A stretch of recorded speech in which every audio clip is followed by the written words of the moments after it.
So I'm going to try my best to get this story to you in as little parts as possible. But it's a lot of information that I'm going to try to squeeze in here. So bear with me because I want to use her words and make sure that her point is gotten across. So I had a mother, her name is Carla, and she reached out to me because she watched some of my videos about getting a passport for an individual with autism or a child with autism, or even just getting a passport.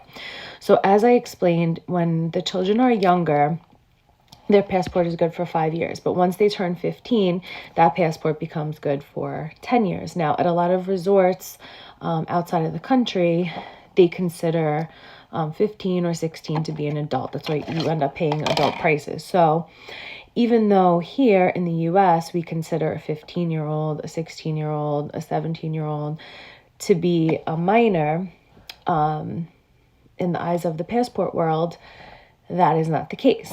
So what happened was Carla, who actually has twins, fraternal twins, so one is on the spectrum, one is not.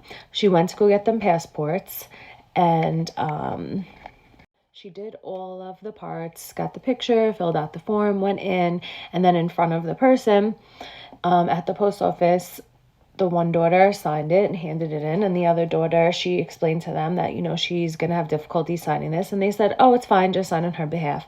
So she, thinking, that makes sense. I go to doctor's appointments and I sign for her. I sign all of her paperwork. This is, how business as usual. So she signed her name on her behalf and sent in the form.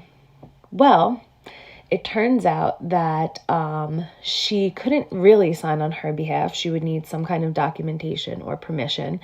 And because she signed for her daughter, that actually delayed the process of her getting the passport, and they weren't even going to send it. And, that takes time and money, and plus majority of the time you're applying for a passport because you have somewhere to go. So now that's just delaying everything.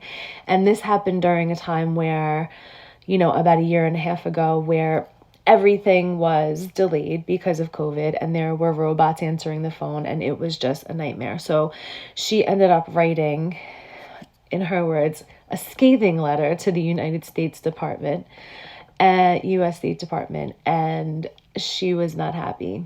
She expressed she is considered a minor, and if you go to the next part, because I'm running out of time, I will clarify a little further. But definitely, if you have a child that is in their teens, even if not yet, you should really be listening to this because you don't want this to happen to you. Trust me.